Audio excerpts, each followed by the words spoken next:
Hi, and welcome back to part 2 of Critical Care in Medicine. I'm Josh Lumley.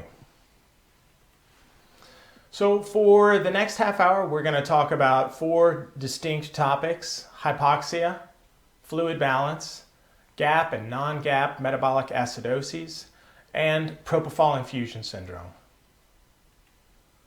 So let's spend the next 8 or so slides talking about hypoxia. Which of the following maneuvers is least likely to raise arterial saturation in a patient in whom the endotracheal tube is seated in the right mainstem bronchus? Let's assume the patient has normal lung function. A, inflate the PA catheter balloon in the left pulmonary artery. Raise hemoglobin from 8 milligrams per deciliter to 12 milligrams per deciliter. C, raise the FiO2 from 0.8 to 1.0. D, increase cardiac output from 2 to 5 mLs per minute. Or E, withdraw the tube into the trachea.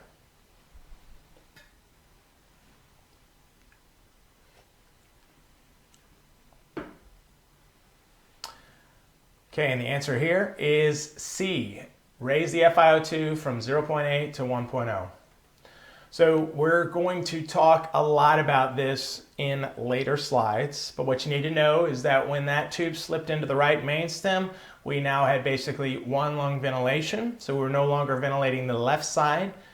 Perfusion was actually continuing, so that is a shunt. So in this case, the shunt fraction has exceeded 30%. It's close to 45 or 50%. So increasing FiO2 in this case is not effective when the shunt fraction is this high. Okay, can minute ventilation be normal with one lung ventilation? Absolutely. Increase the respiratory rate, decrease our tidal volumes. What does the down lung do? So this is the lung that we're not ventilating. So what happens there? We get a shunt initially, but over time we get hypoxic pulmonary vasoconstriction. So what is the problem? The problem is we're not ventilating that left side, so how can we treat it? So we talked about, is our FiO2 too low? We're at 80% now. Should we increase it to 80%? Well, if your saturation falls, the first thing you're going to want to do, of course, is go to 100% oxygen. That is the right move, but in this case here, it's the wrong answer. Why? Because our shunt fraction exceeds 50%. Are we hypoventilating? No, we've got normal minute ventilation through that right side. Well, do we have VQ mismatch? Absolutely, we do. We have a pure shunt. We have ventilation, which is 0, and perfusion, which is continuing. Is there any decreased DLCO? Is there a condition whereby our DLCO is lower than normal? Well, we have assumed normal lung function in this. We don't have a bad COPD, so that's not the correct answer. And is shock an answer? Well, there's no indication that the patient is in shock in this case, so that's not the correct answer either. So if we inflated, let's walk through all of these answers individually. If we inflated the PA catheter balloon in the left pulmonary artery, so this is the side that's now no longer being ventilated that we have a shunt in, okay? If we inflate the left PA artery, that's going to reduce perfusion to that left side, and it's now going to push the blood back to the right side that's being perfused. Therefore, our shunt fraction will actually be reduced. It'll be improved. Now, in a healthy patient, you don't want to totally occlude the PA without running the patient and evaluating the right heart. In a healthy patient, in this case, you could induce right ventricular strain. But assuming that's not the case, assuming we're not thinking about that, inflating the balloon on that left side is going to improve the shunt fraction, which will actually improve saturation. Raising our hemoglobin from 8 to 12 will increase, may help with cardiac output. It'll certainly help with delivery of the arterial content of oxygen. So therefore, our saturation may improve regardless of whether or not the shunt fraction changes. Raising the FiO2 from 0.8 to, we're going to save that answer C for just a moment. Now we're going to jump down to D. So increasing the cardiac output from 2 to 5 liters per minute. So if the patient had a cardiac output of 2, they are in cardiogenic shock. Therefore, increasing it to 5 liters per minute will improve oxygen delivery to the peripheral tissues. It'll improve the speed with which the train gets to the peripheral tissues. The consumption of oxygen is not going to change, but we're just going to be getting more oxygen there over time. And by withdrawing the endotracheal tube into the trachea, that is going to fix the shunt. We're now going to be ventilating that left side. We're going to be ventilating the right side. Therefore, there's no more shunt, so it's going to improve the scenario. Now, that answer, the correct answer, the least effective, raising the FiO2 from 0.8 to 1. So for normal lungs, our saturation is going to be 100% on room air. So if our FiO2 is 80, it's going to be 100%. If FiO2 is 100, it's going to be 100%. If FiO2 is 40, it's going to be 100%. It's shunt lesions, which in this case, it is a pure shunt in excess of 40%, are not going to be oxygen responsive. All right, I know you have seen the oxyhemoglobin dissociation curve. It is incredibly elegant. It is amazing the way the physiology works on this curve. But let's go through some of the numbers that all of us need to know. So on the left side, we have pulse oximetry. So on the y-axis, we have pulse oximetry. On the x-axis, we have PaO2. So at a saturation of 99 to 100%, we see a PaO2 of 100. The slope changes and we fall off the knee at about 90%, at a pulse oximetry of 90%. So we know that's where we start to get super anxious and our knees start to shake together when we see that sat fall below 90 as we're struggling to get the endotracheal tube in, because we know that pulse oximetry is going to fall off a cliff at that point and they're going to start to desaturate very, very rapidly.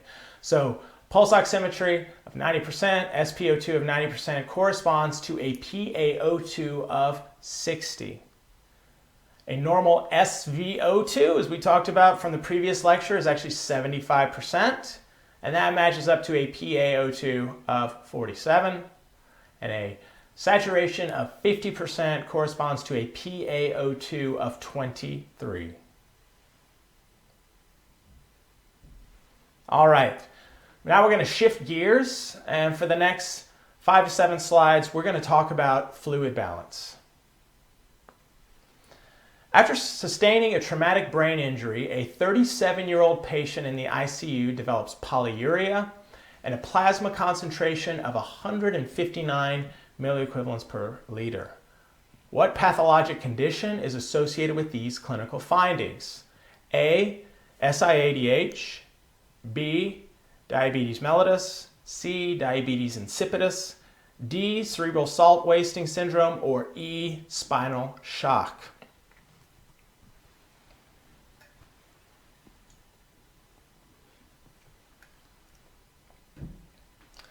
Okay, and the answer here is C, diabetes insipidus. In this case, the patient is demonstrating signs and symptoms of DI, which is characterized by copious, huge volumes of dilute urine and an elevation in serum milliosms. And if the person is able to articulate thirst, they describe being excessively thirsty. So with SIADH, we've got an extra H there, SIADH, H, hypersecretion. So hypersecretion of ADH. We know that ADH, it purely controls free water. So if I have an increase in ADH, then I'm sort of in an anti-diuretic stage. I'm avidly trying to hold on to avidly trying to hold on to water. So I reuptake sodium, but along with that, I reuptake water, and that creates a relatively hyponatremic state. So I have hyperconcentrated urine, and I have a decrease in serum milliosms. I have relative hypervolemia, hyponatremia, and low volume of urine. This commonly appears with stress, brain injury, tumors, and some drugs can give this. Now, what about that second answer, which was related to diabetes mellitus? Where do your sugars run to? So yes, diabetes mellitus can be associated with hyponatremia, but it's also associated with polyuria. In this case here, if you have type 1 diabetes and DKA, you get an osmotic diuresis in this case. So this contributes to a hyponatremic state, which is not consistent with the scenario that was presented in the question stem, which is a hypernatremic state. Now, if you have DI or diabetes insipidus, you basically, we talked on the previous slide about ADH. Think about DI as no ADH.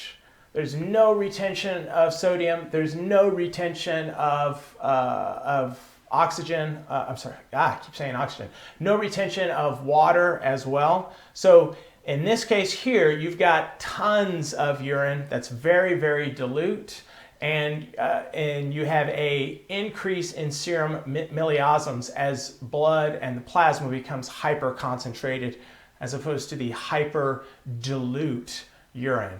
So with central DI, you basically have low ADH. If you have nephrogenic DI, you have there's normal ADH, but the kidneys aren't responding to it. They are unresponsive to ADH. So in general, you get a free water loss with diabetes insipidus.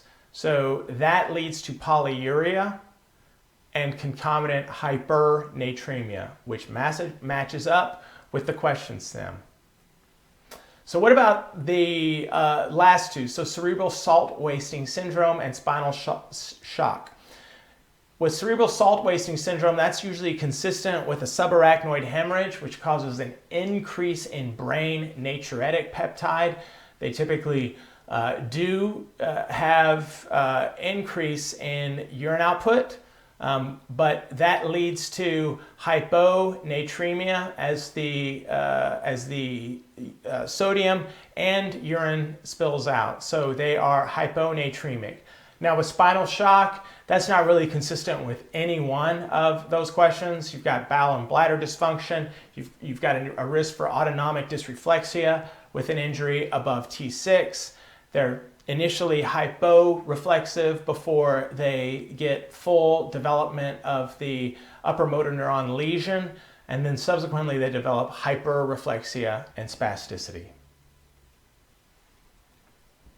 Okay, again, I know that you have seen GAP and non-GAP metabolic acidosis, but this is a critical topic, so we're going to talk about it a little bit more. A 17-year-old type 1 diabetic with a history of renal failure is in the preoperative holding area awaiting an operation for acute appendicitis. ABGs are obtained with the following results: PaO2 of 88, PaCO2 of 32, pH of 7.2, bicarb of 12, chloride of 115, sodium of 138, and a glucose of 251. The most likely cause of this patient's acidosis is A, renal tubular acidosis, B, lactic acidosis, C, DKA, D, aspirin overdose, or E, nasogastric suction.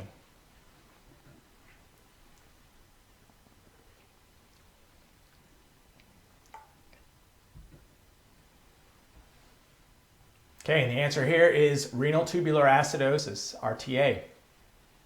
So in this case, the patient is demonstrating a normal anion gap, which is sodium minus chloride plus bicarb. So in that case there, it's bicarb plus chloride equals 127. So 138 minus 127 is 11. So that's a normal gap. That's consistent with renal tubular acidosis.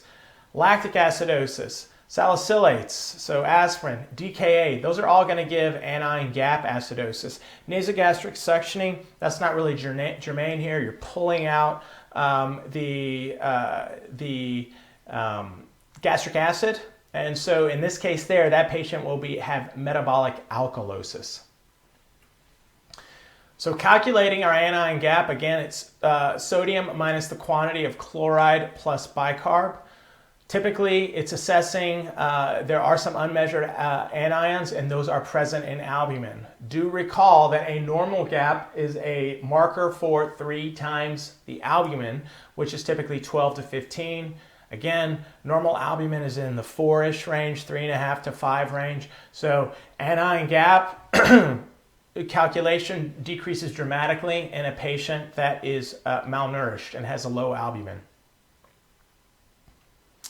So GAP versus non-GAP acidosis. Let's talk about GAP. So there's an increase in unmeasured acids. We typically think about it with the acronym MUD piles. So the L stands for, we're going to go just hit the high notes there. So lactic acidosis, D, keto acids, acute kidney injury, chronic kidney injury giving you uremia, and then some toxins, ethylene glycol, methanol, and salicylates. On our non-GAP acidosis, that is a bicarb loss. So that's typically consistent with RTA, which matches up sometimes with a normal saline infusion, which again is why we recommend not giving extended periods of NS, giving half NS. Maybe there is GI loss. Does this patient have profound small bowel drainage or diarrhea? There can be increase in acid loads, which can also present this way. And again, going back, NG suction pulls out gastric acid, which creates, and hydrochloric acid, which creates a condition whereby the patient has metabolic alkalosis. So going back to this question, yes, the patient does have acidosis. They've got a pH of 7.2. They've got a PaCO2 of 32. So they're starting to actually try to compensate with a respiratory alkalosis. So we know that this is not a respiratory acidosis.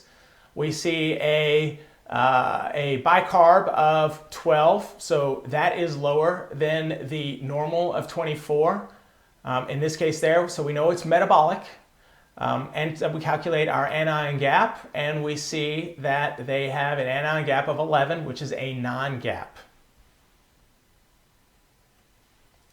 All right, so we're going to switch now to propofol infusion syndrome. Which of the following is not consistent with the adverse effects of prolonged propofol syndrome, or propofol sedation? A, rhabdomyolysis, B, renal failure, C, metabolic alkalosis, D, cardiac failure, or E, hyperkalemia. And the answer here is metabolic alkalosis. So rhabdo, renal failure, cardiac failure, hyperkalemia, those can all be seen with propofol infusion syndrome. Except for metabolic alkalosis. That's not commonly seen with it. It is common, metabolic acidosis is commonly seen with propofol infusion syndrome.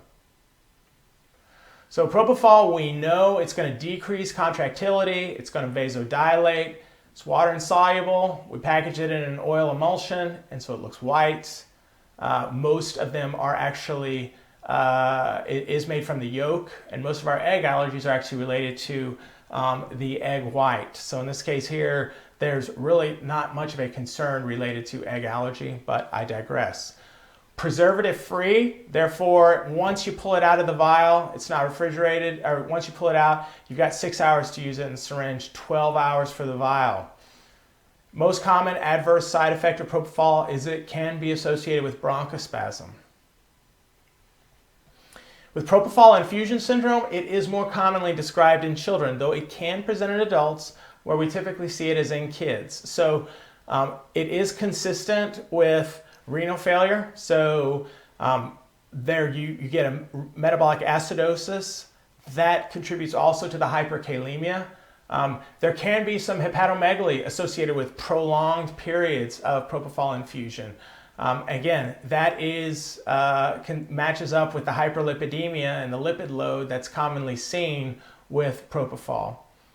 Cardiac arrhythmias match up with the hyperkalemia. And then there is the degeneration and contraction band necrosis of the myofibrils, which leads to rhabdo, and the rhabdo itself contributes to worsening renal failure. So what are the associations and the pathophysiology of it? So typically you're talking about super high doses of propofol for long periods. So greater than 5 milligrams per kilogram per hour. A GA dose is 100 mics per kilo per minute. This matches up to about 83 mics per kilo per minute. So you're looking at basically general anesthetic doses of propofol for over 48 hours. Oftentimes they are associated with catecholamines or steroids. So we are talking about a patient that's going to be sedated for a long period that's on steroids. So this is already a compromised patient. And if the patient does have reduced splanchnic flow, then that's going to increase the serum concentration of propofol, worsening the scenario. And that is it with Lecture 2 of Critical Care. I look forward to seeing you in a moment. Thank you.